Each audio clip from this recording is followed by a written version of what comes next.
আজকে কিন্তু ভয়ঙ্কর একটা জায়গায় এসেছি, ডাইনোসরের রাজ্য, ডাইনোসর।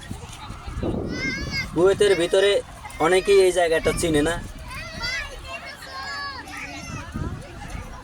লোকেশন সম্পূর্ণ বিস্তারিত আমি আলোচনা করব, পুরো ভিডিও জুড়ে সঙ্গেই থাকুন। শর্টকাটে যদি বলি, বর্তমানে আমাদের যে বাংলাদেশ এম্বাসি আছে মিছিলা, এই এম্বাসিটার একেবারে সাথে ঘেরা মিরশেপ, সাথে সাগর পাড়।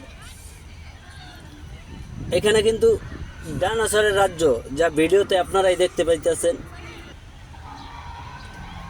আর বাইরে থেকে দেখলে কোনো টাকা পয়সা লাগে না, ফ্রি।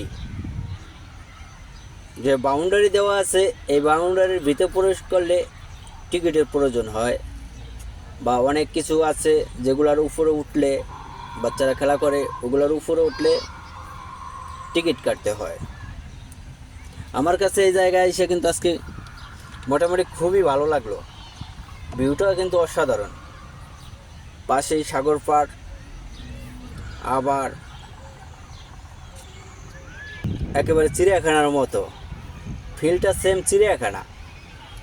এখানে অনেক খাবার দাবার রেস্টুরেন্ট আছে, কফি শপ আছে, আর টুকটাক খেলনা কেনার অনেক কিছু আছে। তাছাড়া এই গরমের ভিতরে সাগর পাড়ে আসলে এমনি মুড ফ্রেশ হয়ে যায়।